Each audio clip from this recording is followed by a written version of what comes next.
sit back, listen, enjoy the ride. Sip something, light it up, enjoy the ride. Cause the Sports City Chefs is on the night. In the kitchen cooking up, they on the ride. Sports City Chefs, Chefs. Sports City Chefs, Chefs.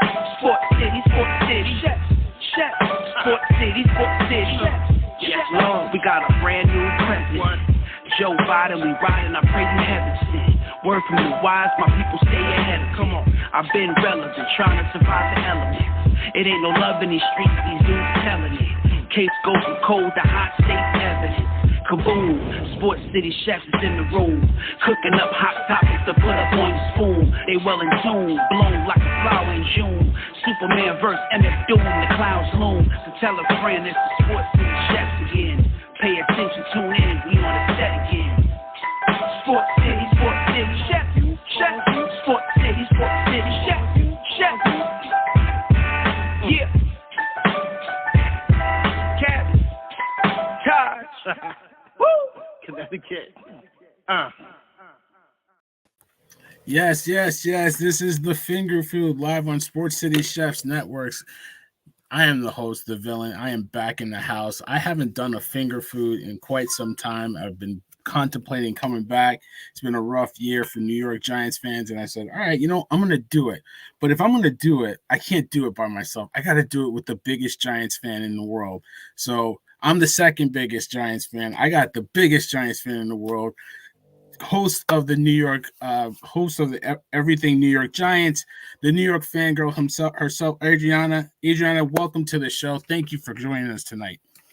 Thank you. Thank you for having me. And it's perfect timing because there is a lot to talk about. Yeah, we got a lot of you got your guest apron is a lot to cook, a lot to feed the people with. Shout out to our sponsor, PHI Apparel. Get to their website, use the promo code CHEFS, get 15% off your order. That's promo code CHEFS. Shout out to I got to give a shout out to the man behind the board, Sirius. He's doing his thing in the background, making sure we're on time, we're all buttoned up. He's like our producer in the background in my ear saying, hey, move on to that. Nah, so shout out to Sirius doing his thing there. Shout out to Caviar Map and Taj. Always a pleasure working with those guys. They did our intro music. So they got new music out there. Taj has a new single ripping up the overseas network. Cav just dropped a new album. So make sure you get to the website. You can check out more information on that. Shout out to those guys. I always want to make sure I give them a shout out. But listen, 2023 is in the books for the New York Giants. So we want to do a recap, talk about the season, and talk about the offseason ahead for us heading into 2024. So, all right, let's talk about it. Came into 2023 with a lot of expectations, made a lot of offseason moves. Listen, we signed our quarterback that we thought was going to be our quarterback for the future. The jury's still out on that, but Daniel Jones got his contract, a 4-year deal. Saquon Barkley was franchised soon after, held out until camp started. But before that, we made some signings. We made some trades. We signed Bobby Oruke, linebacker from the Colts. We traded for Darren Waller, tight end from the Raiders. We had some nice little draft picks here and there, bringing in Jalen Hyatt, John Smith-Michaels, whatever, the center. We made a lot of moves. Our first-round pick, Deonte Banks. Listen, there was a lot of expectations coming into New York this season. And then the Cowboys game happened, and it snowballed from there. Giants couldn't get off the mat from that game. We had a little bit of a pulse throughout the season, but it wasn't enough to really make a serious run. I told people the Giants at one point could have been a 500 team if we had beat the Bills and the Jets, two games that we probably should have won. You look at the games like with the Rams, that was a win. This is a 6-11 team that easily could have turned around to be a 9-8 team and really hunting into the playoffs, but didn't materialize that way. Injuries, poor play on both sides of the ball at times really spelled our doom. And coming off a playoff appearance, fell out of the playoff picture, ended the season 6-11. Wasn't really what we were looking for. So Adrianna, I'll kick it to you. Talk to me about the highs and the lows, the ups and the downs of the 2023 season for the New York Football Giants. Oh, I was at that Cowboys game, and my optimism before the game started was through the roof. I was like, I felt so good about the offseason changes. I was like, we're in year 2 with our coaching staff, with our coordinators. Like, we are ready to go. Danny Dimes had a good year. Like, so excited. And that game was just, I have never left a game early in any time I've ever been at MetLife Stadium. And I stuck it out through the middle of the third quarter, and I forget what happened. I don't know if it was a turnover or what. As soon as something happened, I was like, I can't watch this game anymore. I have to leave. And it was like that game, I think, was the epitome of what this season was. We had high hopes going into it. We had made all the right moves, or so we thought. And then one thing happened and it snowballed all downhill from there. And there was no coming back from that. And like you talked about, the Jets, the Bills, and the Rams, like, we were in every single one of those games. We should have won every single one of them. And then they just fell off and couldn't finish. Yeah, I mean, it was awful because you had that game. It was really disappointing. And then I mean, my phone was blowing up. I don't know about you. my phone would not stop going off. I had to turn it off at one point because it was just the Cowboy hate. I have a lot of family members that are Cowboy fans. I pray for them every night. But you know, they just could not stop harassing me. And you know, that it was a 40-0 drubbing at MetLife at home. And then the next game we were down right away 20-0 against the Cardinals. We were down 60. We had given up 60 points before we had even got a point. It was really bad. And, you know, we pulled that game out and you know, you had a little optimism, right? You had a little bit of, okay, maybe we can get, and then it just went off the rails again. A tough game against the 49ers. We had a tough game against the Seahawks. And it just we couldn't get it going.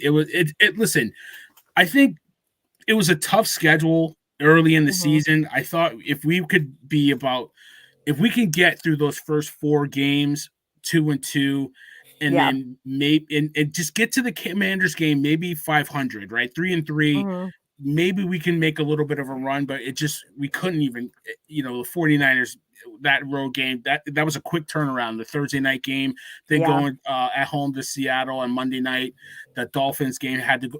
It's not easy going into Miami, especially early in the season when it's really hot. That was a tough, even though we played sort of well offensively, we just weren't able to do anything. And that spelled our doom. So, it was just tough. It was a tough sledding.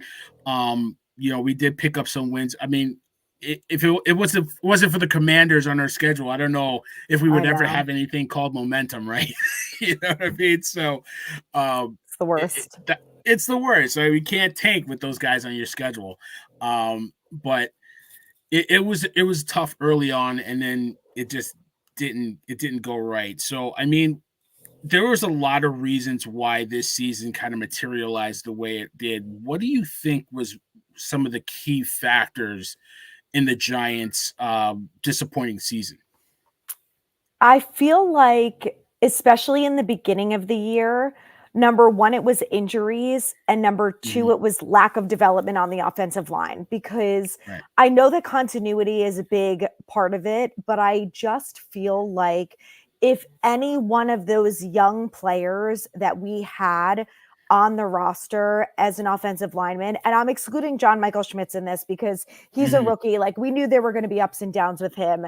But, you know, with Andrew Thomas being out, you look at the other guys, like Joshua Ezeudu was forced to play tackle. They finally bring in Justin Pugh in week 5 at this point. So your veterans off the list. Mark Lewinsky had some of his worst games ever. Ben Bredesen is just okay. And then, you know, at right tackle, they had Neal, who was a disaster. So I just feel like if there was if this offseason, going into the first 4 weeks of the year, if there was some sort of development or improvement in the offensive line, I think that we would have seen a better offense. And I think that ultimately that would have changed the swing of things, because if we could have just moved the ball a little bit, we would have been able to help out the defense. And, we'll get into the Wink thing later. And there's this whole like thing going around about how the defense had to keep us in games, but that's the reality of it. So if maybe the offensive line had held up just well enough for Saquon to get more than 2 yards, or Breida, or whoever it was at the time back there when Saquon got hurt, or if the pass blocking had held up for a little bit longer, so Tyrod didn't get sacked, the minute he came in the game with Jones out, I feel like we would have seen a different offense, at least one that maybe would have been a little bit better, just a little bit. Exactly. I mean, I feel like the offensive line is the scapegoat on the offensive side of the ball. I kind of lamented and talked to, fellow chefs on the network and some of my friends. I was like, a lot of the sacks that Daniel Jones and ultimately Tommy DeVito, I call him Danny DeVito. I can't. That. Yeah, I can't get it out of my head. And then Tyrod Taylor.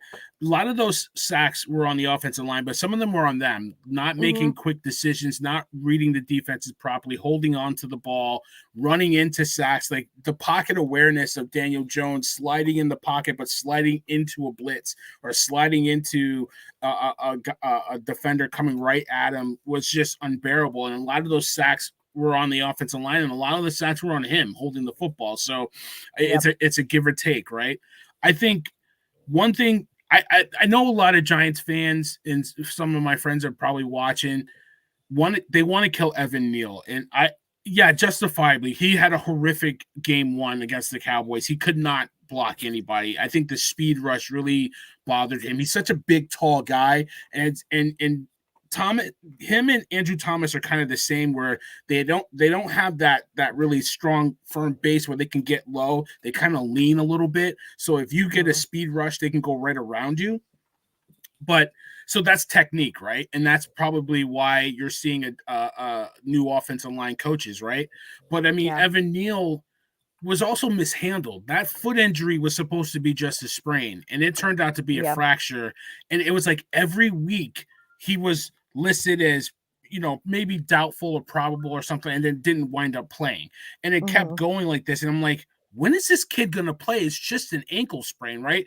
Barkley came back in 3 weeks. He probably could have taken a whole month, but he's a fast healer. Evan Neal would not get better. And I knew something was wrong. And then it finally came out that, it was misdiagnosed as a fracture, and then he was done for the year. So stuff like that was really disappointing. I mean, when you have only one good offensive lineman in Andrew Thomas, and then John Michael Schmitz was always hurt, so he couldn't get a rhythm, but you could see the potential. You could see he's going to be a solid center for us, right? But that's all you got. And it's frustrating with that offensive line, but there's a little bit of blame to go around, for each position. So, I mean, we can dive into it. I mean, let's start grading out these positions for the year. I mean, usually from week to week you can grade them out, but I mean, we can start with the position. We can start with the quarterback position, and obviously that's the position that is the most important and gets a lot of scrutiny. So, I mean, what would you can grade them all? You can grade them individually. I'll take your lead on it, Adrianna. But what would you think is a fair grade for the quarterback play this season? I would give them like a C. Like they did some good things, but they did more. I don't know, maybe the play of Tyrod and DeVito ended up evening out some of the mistakes that Jones made. But the injuries thing, I mean, if they were all healthy, maybe it's a different story, but I feel like they were just average. And like when Tyrod had opportunities to make smart decisions, he didn't do that. So I don't know. They honestly could probably deserve a D. Maybe I'm being too nice. But I'll give them a C because they had injury issues. That is not really their fault. Yeah, I was contemplating that too. I gave him a C minus. Okay. I agree with you. Tyrod Taylor, he looked more competent than Daniel Jones, and then at points Tommy DeVito. But I mean, Tommy had the spark. Once the defenses started to figure him out, he became very average to below average and not in poor play, just couldn't really move the ball, get the ball down the field.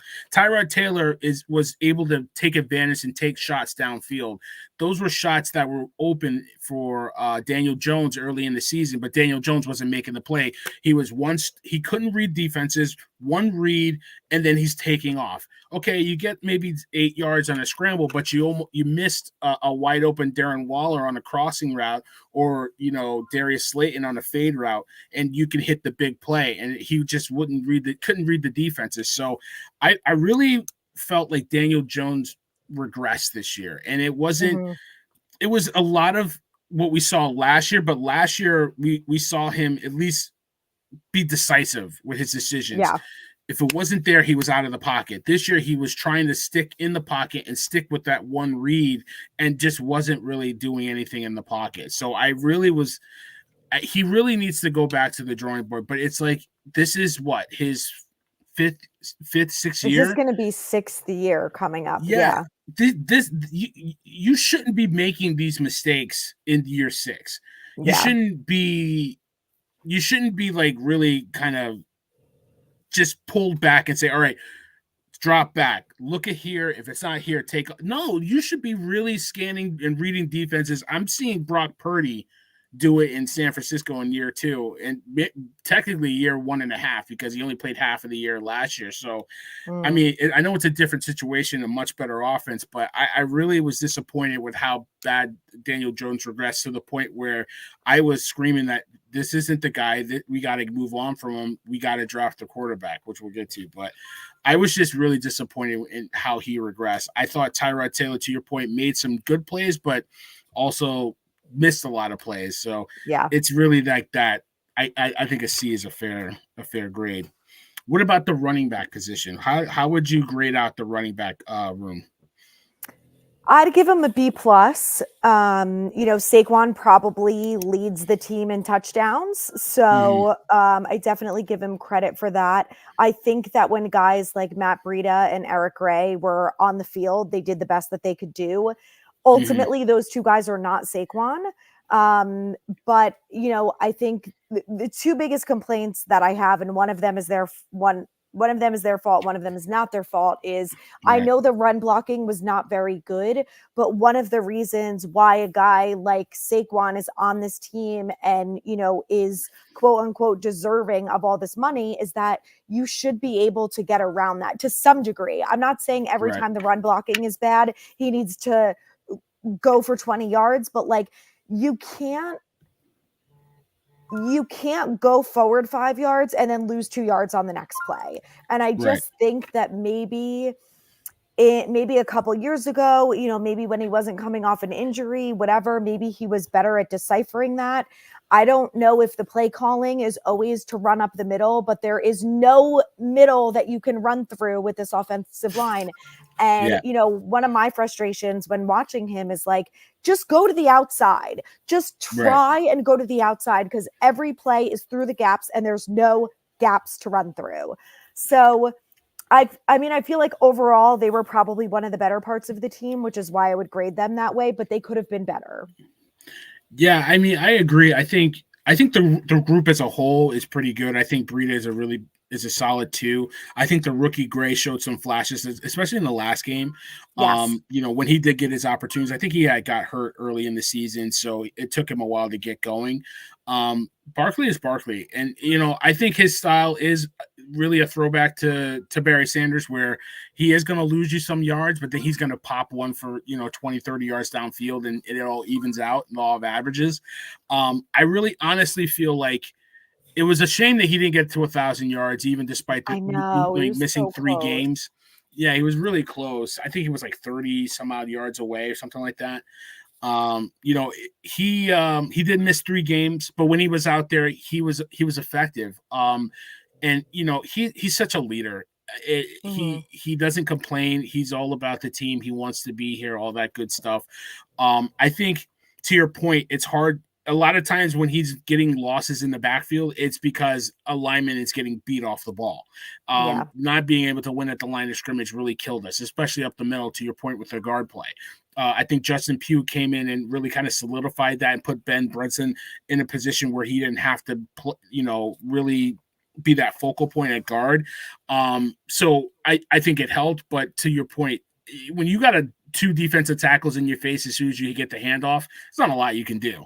So it's the fact that he almost got 1,000 yards out of that is pretty amazing. So I would give that group a B minus, not killing them. I think they could have been slightly better, but I think given the circumstances, I think they played pretty well. What about the receiver room? A lot of guys running down the field open, but not a lot of big numbers in this receiving room. What would you give the receiving core? And you can include the tight ends too. Okay, I think I feel like they were one of the better pieces of this team. I think if the line was just a little bit better and the quarterbacks were just a little bit better, their numbers would be completely different. Sure. I would probably give them a B. I think for the most part, when they had the ball in their hands, they made plays. When Darren Waller caught the ball, his yardage wasn't what we hoped it to be, but he held on to the ball and was able to move the chains.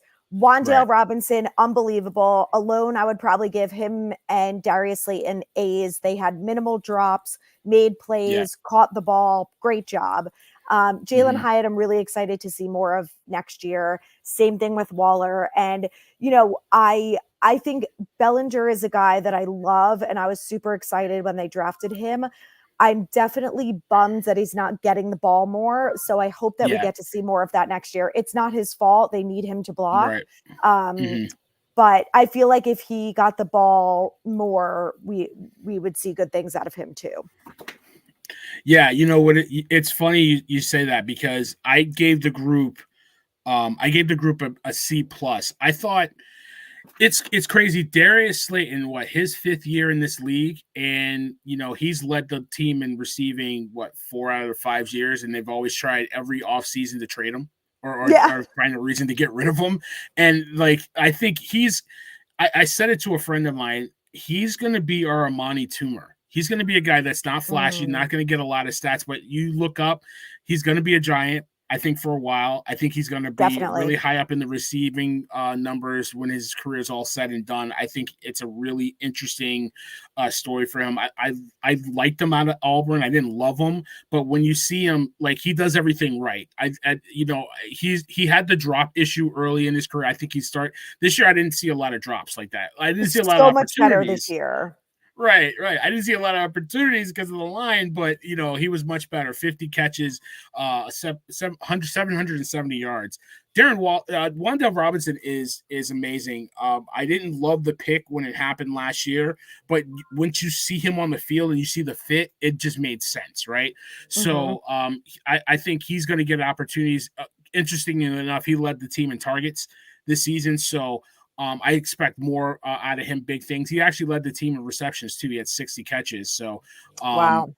So amazing for him. Waller, I think the injury kind of dogged him a little bit. I expect bigger things out of him. I think, he's going to get hurt.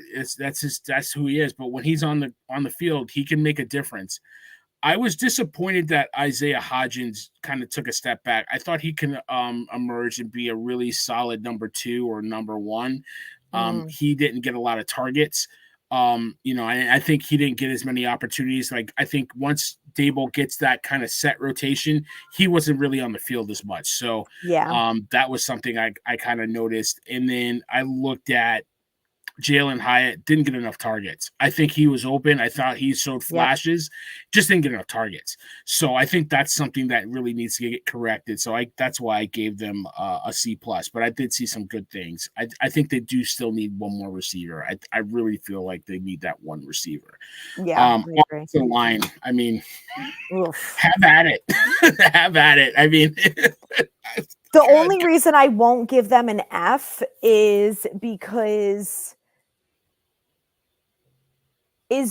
some of those 86 sacks were on the quarterback and not on them. They get a D minus.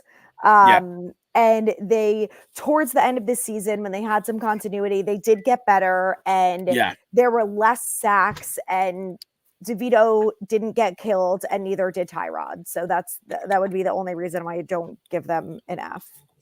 Yeah, I gave them a D.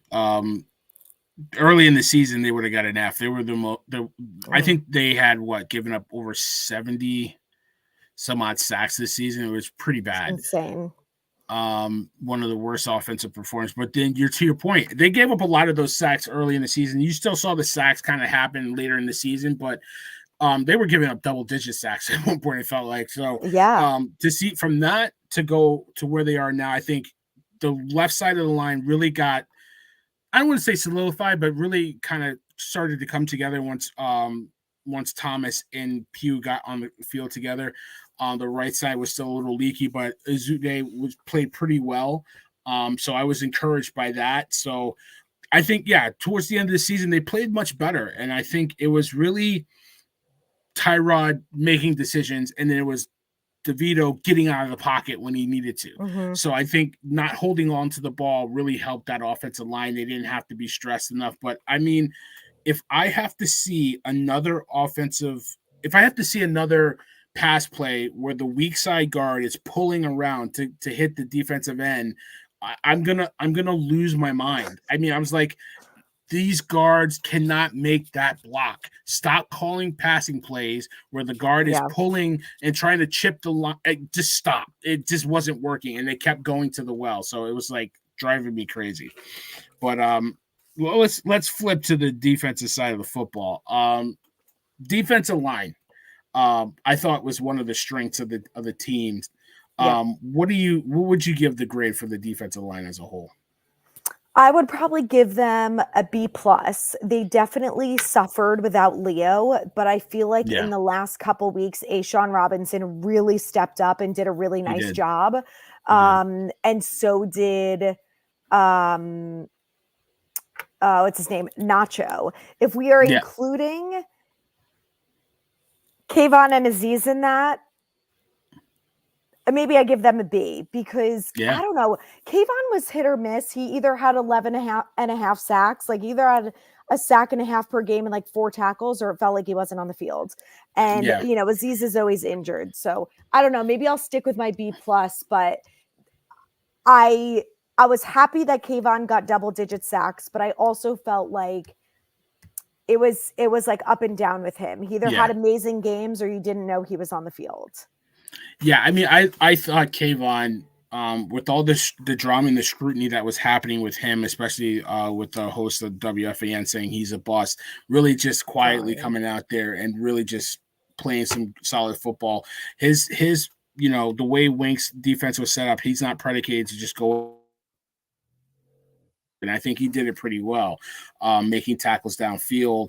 11 and a half sacks is 11 and a half sacks, right? Mm-hmm. You can't sneeze at that. I think Aziz Ojulari being on the field was a big win. Just being on the field, because he's always hurt.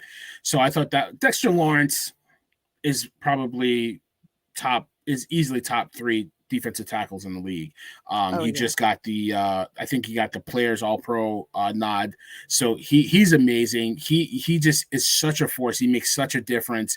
I think, to your point, Leo not being there with him, I think in the second half of the season, he got double teamed, but he still made plays. He still made his impact felt. So I think they do need to get a tackle, but he was just amazing. So I think, I give that defensive line a B. I felt like I would have given them a higher grade, but they got gashed so many times on runs that, you could see not having Leo there really kind of just let them get gashed a lot.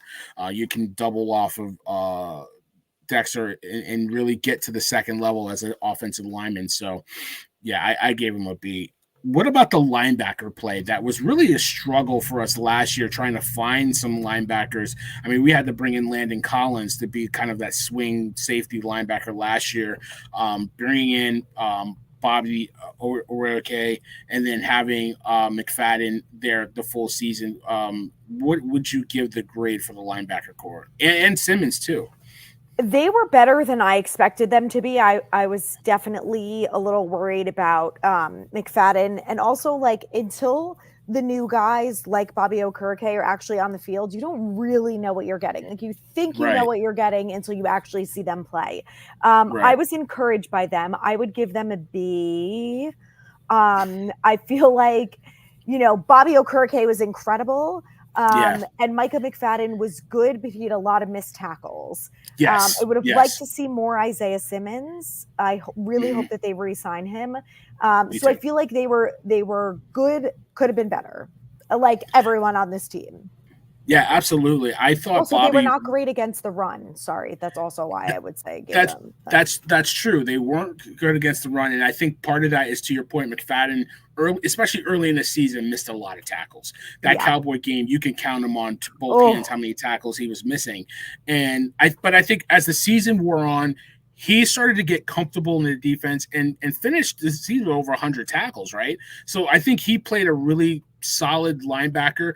I think Bobby, because you needed those two linebackers, especially in a nickel defense, to not only stuff the run but play coverage. And I think Micah McFadden played coverage pretty well. Bobby was just all over the place, didn't miss a snap. I mean, I think there was a lot of scrutiny for him coming out of Indianapolis, maybe the injuries and all that good stuff. But no, I didn't see it. I saw a terrific linebacker that stepped in and was the leader on the defense. So big shout out to him. I gave that defensive core, I gave him a B-. I was a little bit of a harsher grade just because of the fact that the missed tackles and the gashing on run plays. But I felt like, they forced turnovers. They played, Bobby played every snap, and McFadden got better as the season wore on. And I agree with you. I really want Simmons to come back. I like the trade late in the preseason. He's that hybrid safety linebacker that can get down on, put his hand in the dirt, rush the passer, can play back in coverage. He's not as comfortable in coverage, but he's such a wild card that you don't know what he's going to do, and it played perfectly into Wink's scheme. So I really like him. I hope he comes back as a third linebacker and really can make an impact on the defense. What about the secondary? Really quickly, Adrianna, what did you? I thought it was a solid group. What did you think about the secondary? I agree. I would say for the most part, overall, pretty good, especially when guys were healthy. There were guys like CeeDee Lamb who torched them, but listen, he's one of the best in the league. It is what it is. I think they're a group that I would maybe give an A- or a B+ because they forced turnovers. Banks for the most part did a really good job as a rookie, and he's a guy that I was very panicky about. And McKinney, had a slow start, turned it around, finished strong. Dane Belton, when he played, did well. Jason Pinnock was pretty good. Adoree, for the most part, better than he was bad. So I feel like overall they were a pretty strong group, considering going into the season, I was very concerned. Yeah, I was kind of 50-50 on Deonte Banks, and then I saw him, and I was like, we hit it. We hit this on this kid. He turned it. He was the number one corner on the defense. No question about it. His coverage is immaculate. He's got strong hands. He's got good quick hips. He really gets back into coverage, but he really doesn't draw. He got baited into some calls here and there, but those are rookie calls that he get baited into. But as the season wore on, you could see he learned, he studied, and he became a quick study. I think Adoree played pretty well as he settled into that number 2 role, didn't have to be the lead corner. Trey Hawkins, I thought early in the season was like, wow, we hit on one right here in the late rounds. And then he kind of went quiet a little bit and quietly played every game, right? Quietly was on the field every time. And I think they tried to pick on him a little bit. And then you could see that coverages kind of rolled away from him because he kind of held his own. I thought Cordell Flott really – he grew leaps and bounds from last year to this year. I thought he had a really good season, especially later on in the season. I thought he did some really good things. I thought last year he struggled in coverage, a lot of pass interference calls and all that. So I thought, hey, he really stepped it up. I think the safety play, Pinnock really played well. I was really impressed with him. I thought, the turnovers, the tackles in the backfield really, and Wink's defense is tough on the secondary because you have to play a lot of man, a lot of one-on-one. You don't get a lot of help. And I think everybody played their role and played it really well. So I liked what I saw from the secondary. I think the cornerback position was something that we really needed to address. And I think with the 2 picks we had, we addressed it. So I give it a B+. So I was really impressed. But yeah, I mean, the defense definitely I thought played better than the offense as a whole. I think to your point, the defense kept us in a lot of ball games. But it's only so much you can do when your offense is 3-0 every other series. So it was a tough season. But listen, shout out to PHI Apparel again for sponsoring our show. We got to pay some bills, so we're gonna give them a plug, and then we will be back with a little bit more Giants talk on this show. This portion of our program is brought to you by PHI Apparel Company. PHI Apparel Company provides unique designs and high-quality clothing for the great fans of the Philadelphia area. With their original designs for all, there's no doubt that you'll stand out in the crowd. Act now and listeners can use the promo code CHEFS for 15% off any apparel when you shop online at phiapparel.co. That's phiapparel.co. Remember to use the promo code CHEFS for 15% off. Act now while supplies last. Yeah, thank you, PHI Apparel. We love, even though they're Philly fans out there, go out there and get your Philly stuff. Better get it this week because I don't think you're going to see much of the Phillies. Much of the Eagles in Philly after this week. I told Sirius Adrianna a couple shows back. I said they're gonna lose the division. They're going to be a wild card team. They're going to go to Tampa Bay, and they're going to get their doors blown off. And this was before the Giants beat up on them. And I said, I don't like what I see in Philly. And, that Giants game, I think you talked about it on one of your podcasts and I love watching your lives, your Instagram lives and all that. So especially at halftime, when you guys watch a Giants game at halftime, if you don't have anything to do, if you're not flipped over to like Red Zone or something, go to your Instagram, go to NewYorkGiantsFanGirl and watch her lives. It's just like it's a better recap than you would get from Terry Bradshaw and those guys. I'm trust me, it's just a nice dialogue. But I said it was such a thrill to watch the Giants beat up on the Eagles that last game. Oh my God. Because they have owned us for so long. It's like a house of horrors playing those Eagles. I still have visions of watching Deshaun Jackson run up and the goal line before he went in, and then the punt return. It's just so much. It's so much. I hate that. I just can't stand. Cry Eagles cry because they're going to be crying this week. I mean, I don't know. How did you feel about that last game, real quick? Oh my God, I loved it. I was there, and I was nervous going into it because I was like, the Eagles aren't playing their best football right now, but like we're the Giants, so I was just like, I feel like we could win this, but also. Nothing will surprise me. Like, I won't be surprised if we're down by like 50-0 at halftime. So I was like, we'll be the team that makes the Eagles look like the Cowboys or the Niners. Like, we'll be the get right game again for the Eagles. Yeah, right. So the fact that we were up 24-0 at the half, I was like, this is unbelievable. And the fact I was okay with us moving from 5 to 8 or 6 or whatever we thought the draft pick was going to be. I was like, I don't care if we beat the Eagles, it's worth it. And now the fact that we only went back 1 pick, amazing. It's a win-win. Yeah, absolutely. So it was great to only go back 1 pick and still beat up on the team that we absolutely can't stand. So that was a great high off of Sunday. And then Black Monday came, and I didn't think Dable was going to get fired. I thought he proved enough. I thought the players played hard for him the second half of the season, and they rallied around him. I mean, the Giants were competitive the last month and a half of the season, and that's a lot of it has to do with the coaching, but the characters of the players too, right? Yeah. So Monday came, and it was unexpected, but it was kind of expected. Giants fired the special teams coach Thomas McGaughey, and then Bobby Johnson, who you've interviewed on your show not too long ago. Great guy, but the offensive line, as we said, was a big problem. Somebody had to take the fall for it, and Bobby Johnson definitely did. So, I mean, real quick about those two firings, what did you think about those? Yeah, I was expecting both of them. I wasn't surprised with either one of them. So, Bobby Johnson was awesome. I was so optimistic going into the season with, after talking to him. So it was definitely a bummer the way that everything worked out. Fortunately, business is business. If you can't produce, it is what it is. So I'm glad they did it as soon as they did, though, so we could kind of move on and get the ball rolling with other coaches and stuff too. So those were to be expected.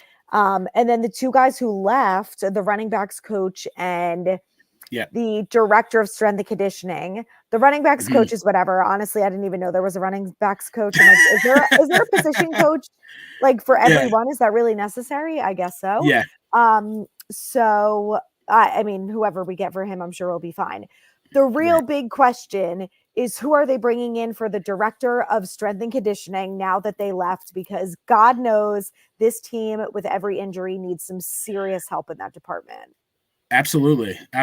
And I think it goes unnoticed to a lot of not casual fans or just people that don't really pay attention. They just wait for the big names to drop. But for as a Giant fan, that's a key position for us, because the injuries, we used to get struck down with the injury bug a lot, and then I think we started to turn that corner. But then this year, especially with the quarterback and offensive linemen, a lot of injuries started to happen. So that's going to be a big hire that they need to take care of.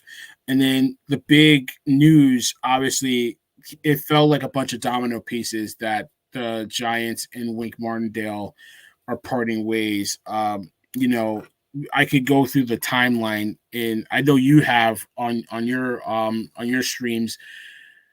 The Giants, Dable met with Wink Martindale, I think it was Monday, and informed them that Kevin Wilkins and it was Kevin and I forget the other guy's name. Kevin, I think. Drew Wilkins. Both of them were not going to be retained as defensive coaches. And on paper, okay, yeah, two coaches, you just replace them. You just let go two other coaches, but really, that was Wink Martindale's guys. They came over with him from Baltimore, and I guess some choice words happened. And then Wink left the building, didn't tell anybody what was going on. He caught a flight to Sarasota. And then the next day, they mutually decided to part ways. Now, the Giants are allowing him to go find a job anywhere he wants to go. Don't need any draft compensation for it. But he is not going to get that $3 million salary for next year. But there was a lot of issues going on back and forth, and I know you've talked about it during the season, the Jay Glazer report, that those two were having issues. And basically, it was leaked by Wink Martindale's camp. It wasn't leaked by Brian Dable, and it really pissed Dable off because Dable likes to keep everything in-house. He's from that Belichick tree. He kind of gives you those one-liners in the press conferences, but everything he's handled inside. There was the issue with Xavier McKinney, which I know you want to get into as well. We can go back and forth on that. But McKinney basically had a lot of beef and saying during the season that not allowing us to do what we want to do and all that stuff. There was a lot of issue, and you thought it was an issue with Daboll, but really it's the issue with Martindale. I think Martindale overstayed his welcome in Baltimore. They got rid of him. He's a good coach. Don't get me wrong. He's a brilliant defensive mind, but you could see those two clash, and Brian Daboll and Wink Martindale's style just didn't mesh. And here we are. And a lot of people are sad that he's gone, but I think for the continuity of the team, a lot of the players kind of were backing Daboll and not backing Wink. And you just it couldn't go on. So, I mean, I'd love to get your POV on Wink Martindale, no longer the Giants defensive coordinator. Yeah, I mean, after all the stuff that came out, it's pretty crazy. I was really in Wink's camp. So I was also Yeah. at the game and I didn't see the 24 thing on the back of his sheet. So when I Yes. was Yes. seeing it on social the next day, I thought someone photoshopped it. I was like, there's Yes. no way he actually did that. So that was interesting. But I always liked him and defended him, and when the report came out, I was like, my thoughts on it was like they spend 24/7 together, and Hmm. I am sure they have issues, just like I'm sure this team is, whatever they were at the time, 5-10, 5-11, like of course everyone is pissed. They suck Right. and they are losing close games that they should be winning. So Right. I don't expect it to be all roses and dandy in the building. Like I am sure that they are having their arguments, but I just chalked it up to that. Like I didn't think Yeah. it was to the point that it seems like it got to. So I was Yeah. definitely disappointed to hear that. I'm sad to see Wink go. I liked him as a coach. I liked the blitzing. We went Hmm. years without having a defense that Right. ever blitzed. And I would always watch the Ravens and be like, when are we going to do this? Like, why is it so Yeah. hard for us to also blitz quarterbacks? Right. So I was pretty hyped about Wink. So I'm disappointed the way that the whole thing went down. I would have liked for it to not go down like that. I felt like the defense came on in the second half of the year, and I understand Wink's frustrations that the defense did most of the Hmm. work. They kept the team in a lot of games that they had no business being in. So I understand the frustration there, and I get it. But you know, you're not the head coach. You're not allowed to undermine the coach. If you start doing things like that, it's not going to go well. So I think Hmm. ultimately, it seems like at this point it was the right decision, and I'm glad they worked it out so they could part ways and do whatever they want. And I just hope that they bring in a really good DC to replace him, because at the end of the day, our defense wasn't amazing. We didn't Hmm. have high ranks across the board except for interceptions or turnovers. Turnovers. So I'd like to see the defense hopefully not skip a beat and improve next year with a better DC. Yeah, absolutely. I mean, they were 27th in the league in defense, but they were tied for the most turnovers. So, it was a feast or famine defense, and it was the Yeah. strongest unit on the team. Don't get me wrong. I mean, we just graded it out. But I think his style is really it's not easy to coach because you're asking the players to do a lot. But when it works, it works. Yeah. Um, it's really that clash. At first when people started texting me about it and people were talking about it and they were like, this is a bad look on Dable, this is all, and then Mm. once the story started to come out, what was going on, especially with Xavier McKinney, which I want to get your POV on.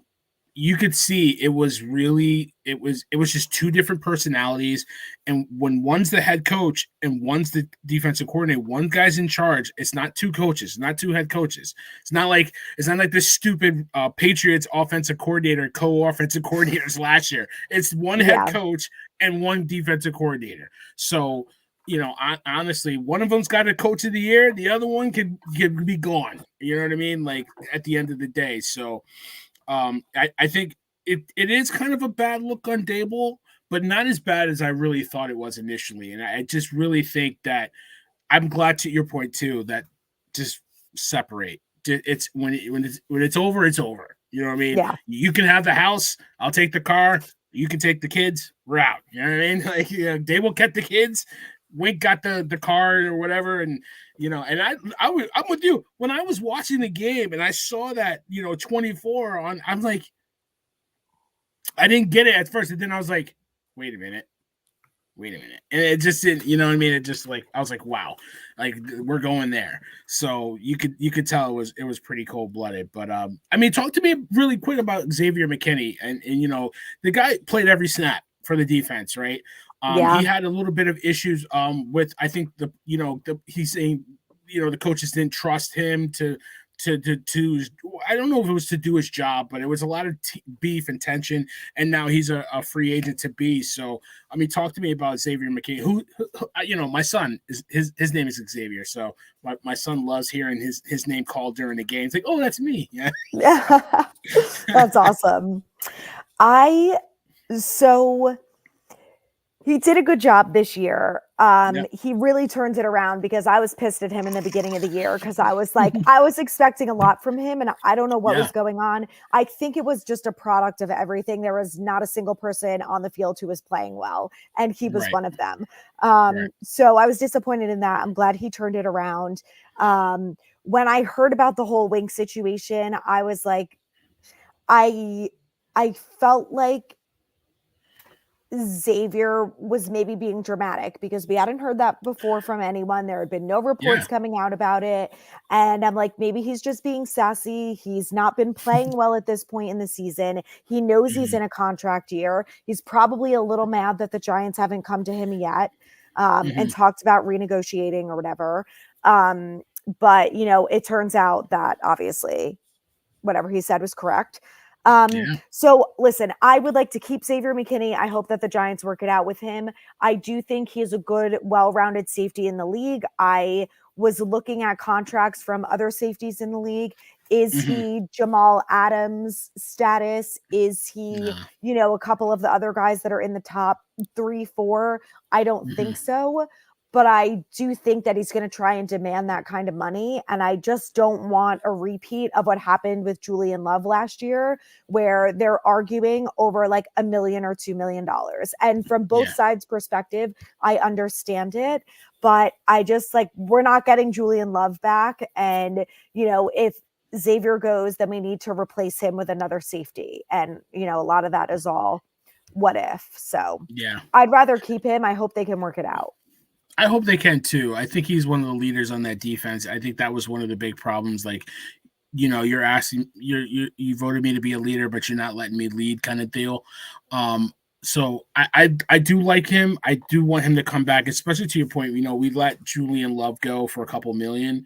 I'm not a millionaire. That's not my salary range, but fighting over that kind of money and losing a good player is not something I'm interested in seeing, especially in this offseason. We want to build on what we did in that secondary. And like I said, the safety position had been a problem for us. I think we got 2 good safeties in Pinnock and McKinney. I think we got to keep those 2 together and build on that. So hopefully they figure it out. And I do want him back because I do think he's a leader. The Giants wasted no time, right? Getting some coaches into the building. They automatically asked the Raiders for permission to interview Carmen Presidio for their vacant offensive line job. And I think a couple hours later, they gave him the job. He must have did something to impress them. So I don't think the hire is official. It was a report by ESPN, but it looks like we found an offensive line coach. Talk to me about Carmen Presidio coming from the Raiders to be the Giants offensive line coach. Yeah, so the Giants did confirm it, so it is legitimate. Which I was with the whole Wink thing. I'm like, I need it to come from the Giants because there's so much coming out. I don't know what to believe, and it's all chaos. Right. So here, what we know about him is he's been with the Patriots. His time with Dable never coincided, so they didn't work together. But I think my assumption at this point is that after everything that happened with Wink and whatever, that Dable is going to go after guys who have similar coaching styles or whatever to him, which means that it's likely to have some sort of connection with him, either from Buffalo or from his time with the Patriots or Alabama or whatever his other experience is. So no surprise that he picked someone who has the Belichick experience. This guy was with the Pats for 2 or 3 years, and then he went with the Raiders when Josh McDaniels went. So in the last year, this past season with the Raiders, they don't have any superstars on that line. There's no Andrew Thomas or Trent Williams, and 4 out of the 5 offensive linemen, everyone except the right tackle, were top 13 in pass blocking win rate, which is amazing. So The other thing that he said is his big focus is on development, which we all know is extremely important with where we're at with this O-line. So if his philosophy and focus ends up translating, I think we could see an almost immediate difference in this offensive line, which is, I'm sure, exactly why they hired him. But also the Raiders only gave up 40 sacks last year. So, and again, like we talked about with the quarterbacks, like some of it is on them, but ultimately, like the offensive line still gave up a crap load of sacks. So yeah, you can say we know what it is. Come on, you know what it is, man. It was bad. Oh man, I mean because that's what you're saying every time you saw a quarterback going, shit. You know what I mean? Like you were just literally, like, you couldn't take it. You couldn't take it. So I mean, yeah. Listen, one first round draft pick on the Raiders, right? Offensive line. They had a lot of undrafted kids on that line. And then what I saw was, they were third in true pass sets, according to Pro Football Focus, where I get a lot of my stats from. Ninth in pass protection, 14th in run blocking. That's pretty darn good without first-round picks. The Giants have, at least 3 or 4 first-round picks that they've used on the offensive line. So if he can get anything out of those kids and then hopefully get another one in the draft, not maybe not in the first round, but, another lineman or two, definitely need a guard. We'll see what we can do there. So, really quickly, Saquon Barkley is scheduled to be a free agent again after signing that franchise tag, finally after the holdout. The Giants could franchise him again. He'd get a 20% raise. He would get about $12 million, but I don't know if he's interested in being franchised. He said, if you're going to do it, just do it early. Don't wait until March to do it. What is your stance on Saquon? I mean, I want him here. But what do you think the Giants should do? What do you think ultimately will happen with Saquon Barkley? I love him and I want him to be here too. I think that it's either going to be a 2-year deal or he walks. They know he's not happy with the franchise tag. We know he's not happy with the franchise tag. And are they really going to tag him for $12 million?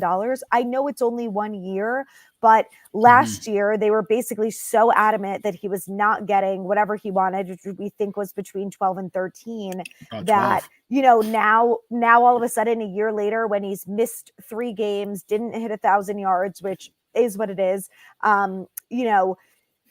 I just don't see them tagging him for that amount of money. I don't know. I mean, I could see it. I could see, because here's what I'm kind of looking at, right? Jonathan Taylor's contract basically set the market. Right? I think it set the market for a running back of his caliber. So he got a 3-year extension for around 20, I think 26, and then 42 of new money. It's a weird contract, but now you have a baseline. I think last year Barkley didn't have a baseline to go into negotiations with. It was really, no, you're the top X in your market.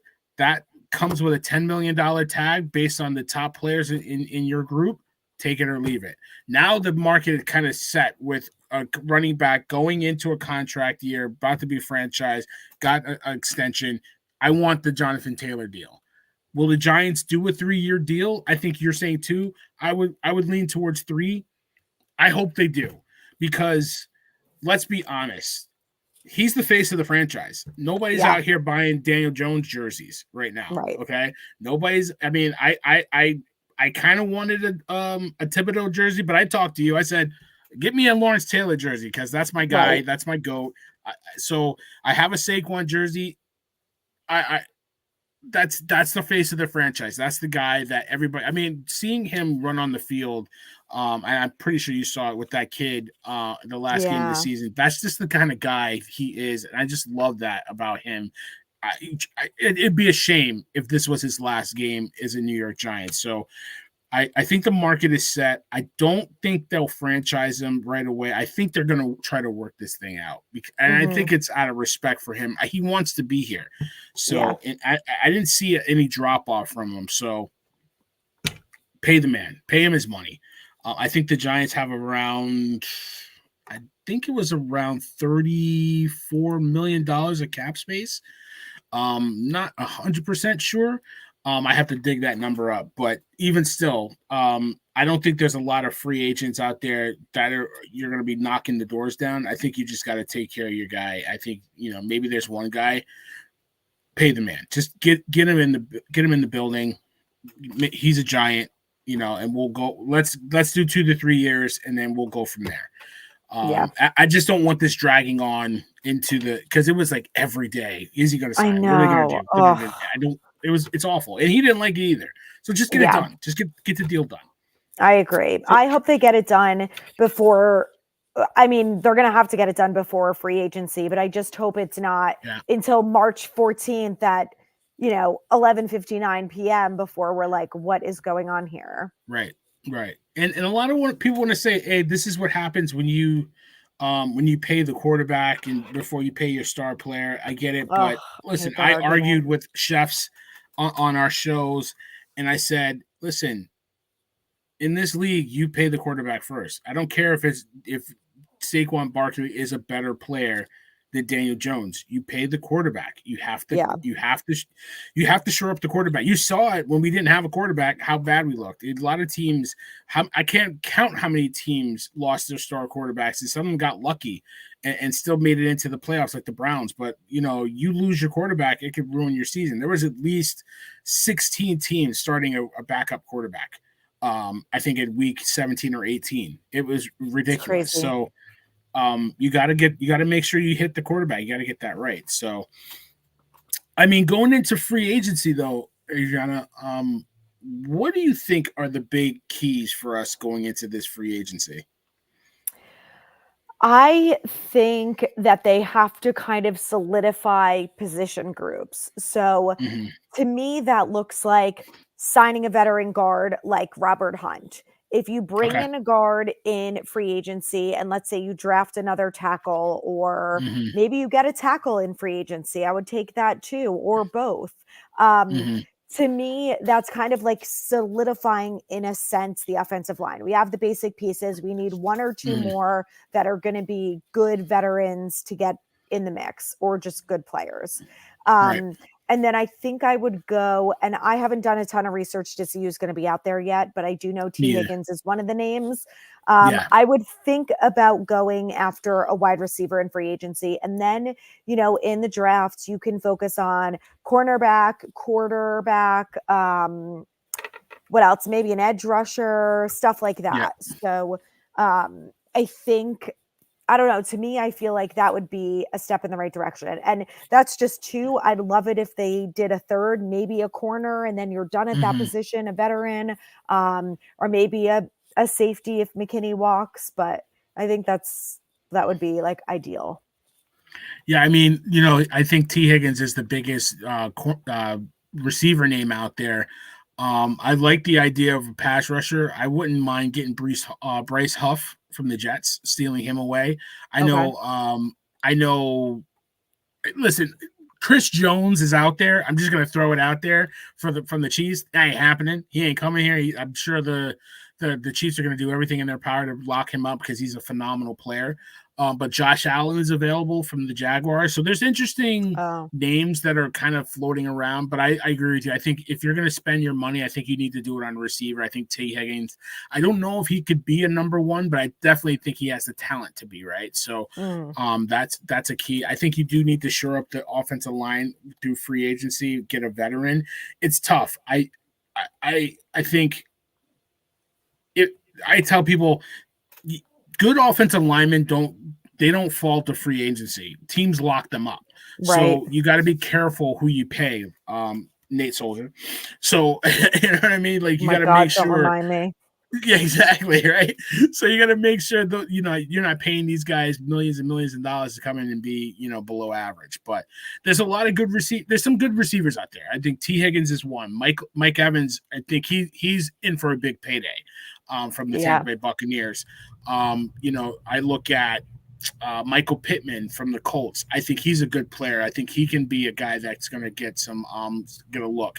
I think Hollywood Brown from the Cardinals is another player that the Giants could probably pay. They don't have to pay a lot of money to, but he can be a solid pickup. So there's some names out there. I think the Giants just need to be smart. And like I said, they got $34 million of cap space, so they don't have a lot to spend as compared to the other teams. But I mean, I do think they will have more, though, because I think they haven't announced what the salary cap is going to be yet. Right, and there was talk last year that it was going to be around 280 with all the new TV deals.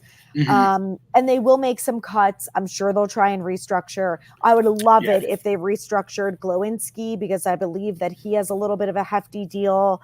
And he's still I think he still has 2 years left. I think so.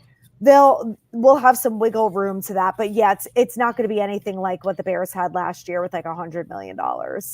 Yeah, I mean, you look at Daniel Jones; he will not get restructured. I think that $40 million cap hit they're gonna have to take it on, because I feel like they're gonna move on from him after this coming season, so they can't restructure and kick it down the can, because then that guarantee money keeps rolling on. I think they could probably play with Dexter's contract. Leonard Williams is off the books with him being traded, so that's at least they got some compensation back for him. To your point, there's some players that they can play around with and get to. It's estimated it's going to be $34 million. It could probably go up to about 40. We'll see.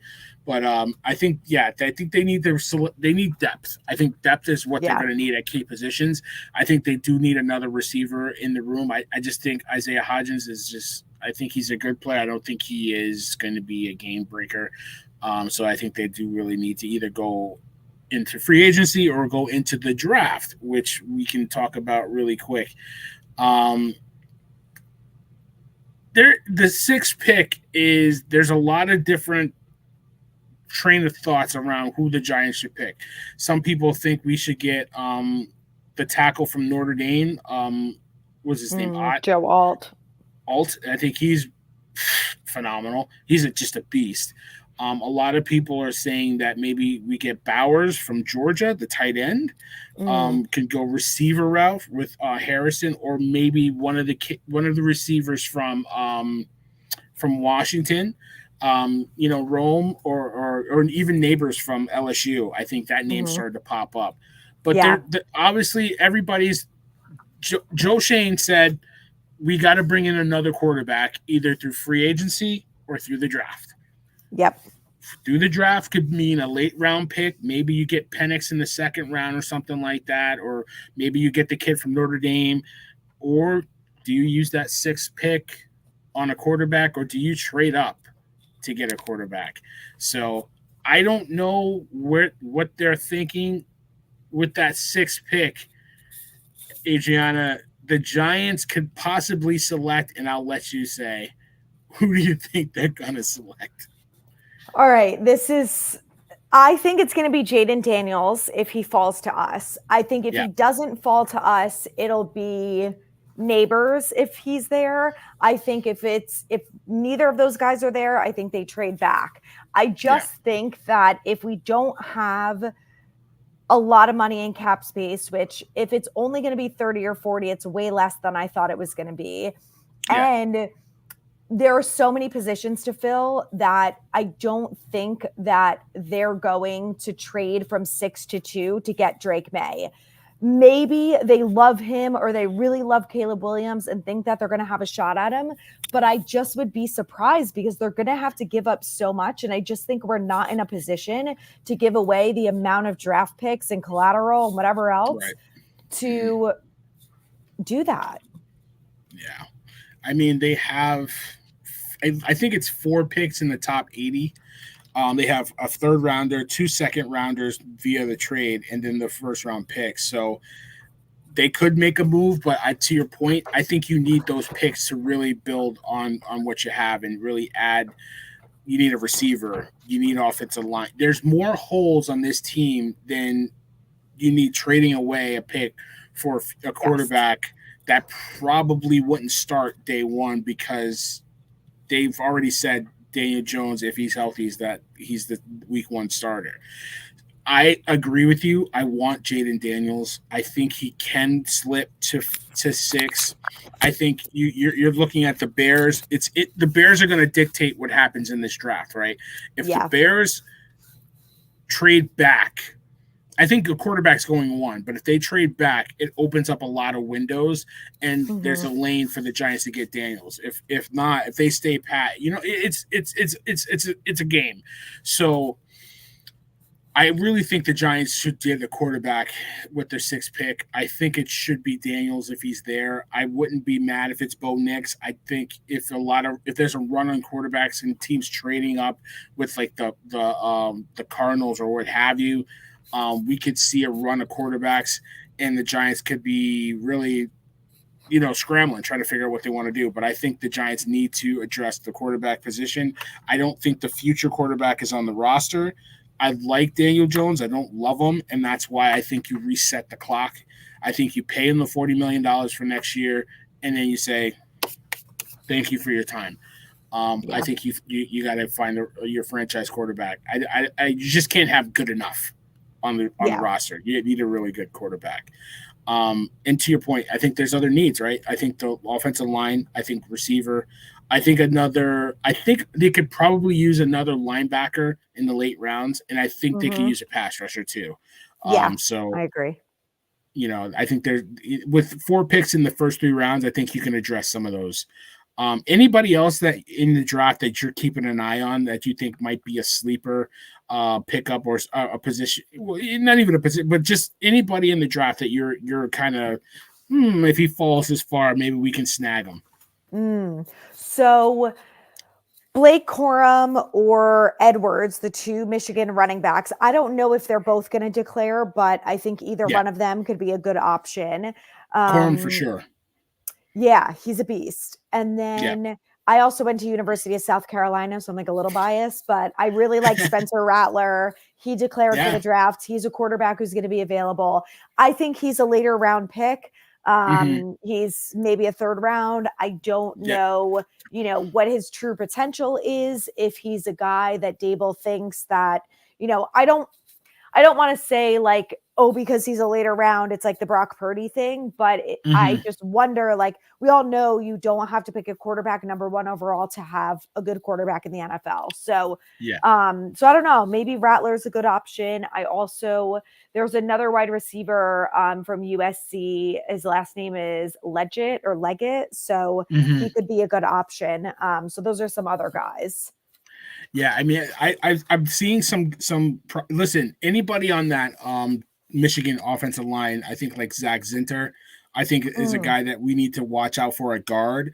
I'm seeing. I can't remember his name. I think it's Estime, the running back from Notre Dame, is another guy that people were talking about that might pop into maybe the 2nd round. Corum, he's definitely going to declare. I think he's a senior. I think he did his time. He came back to get that ring, so I think he's a guy. They keep talking about the tight end position. So there's a couple kids at tight end that have kind of piqued the Giants' interest. I think one tight end from Bowers is the big one, right? I think the kid from Kansas State is another one. I like the tight end from Michigan. I don't know if he's going to declare or what have you, but there's some good players. I think Florida State Seminoles, they got a pretty good pass rusher that declared, so maybe they can go that route too. So I think there's a lot of talent, and to your point, there's a lot of good quarterbacks in this draft. I think if you wanted to be patient and wait until the 2nd, 3rd round, I think you could find a quarterback like Rattler. I think you could find, like I said, the kid that was at Notre Dame. He's a good quarterback. So there's some talent in this that's coming out of this draft that, maybe last year that would have been a higher pick because I don't, after the first 3 or 4 quarterbacks, I don't know what you had. So it'll be interesting to see what the Giants do. I know you're going to be talking about it as we progress on. So I'll definitely be tuning into, your shows. But listen, I had a lot of fun talking about my Giants. I get on the shows with the other chefs. They don't let me talk Giants as much as I do. I get yelled at because it's like, oh, no, nobody was talking about the Giants. And, so I try to hold back, but I love doing the show with you. Thank you so much for doing it with us. It's always a pleasure to have on. Like you said, the apron is always hanging in the closet. When you want to take it out, put the apron on, come cook with it. You're always welcome. But give us a quick plug, plug your shows, plug your channels, everything as we get on out of here. Thank you so much for having me. So I am on Instagram and TikTok right here at NewYorkGiantsFanGirl. And then I have a podcast that comes out every week. So I recap the Eagles game, and I recorded it on Monday. So it was prior to all the chaos. But next week I'll be recapping the season. So it's called Everything New York Giants. It's on Apple, Spotify, YouTube, wherever you can get podcasts, you can find it. And we'll be doing a big deep dive this offseason into draft picks. So absolutely. I can't wait. I definitely want to and I don't know, are you gonna live stream during the draft? Are you gonna do that this year? Or are you gonna probably just like after the pick give a recap? Yeah, so it's TBD because I don't know where I'm going to be for the draft. So if MetLife is doing the draft party again, I have not been to that yet, but maybe this is the year that I'll go. So if I don't go live the night of the draft or like during the pick, I will the next day so we can all recap. Absolutely. Listen, check out her lives. It's a lot of fun. She reads every comment, and like I'm telling you, Adrianna is pretty knowledgeable. I thought I was the biggest fan until I met her. So, listen, you're now going to be disappointed. Love your content, love what you do, and keep it up. Keep up the great work. MSG got lucky when they did a commercial with you, and it's only going to get better from there. So, congratulations to you, and definitely can't wait to talk more Giants football with you again. But listen, get to our website, sportscitychefs.com. We got the articles, the blogs, the merchandise. We are cooking. We're going to have another NFL show probably on Tuesday, the NFL Free For All hosted by Aaron Sirius Simmons doing his thing. The big man himself, TP Timeless.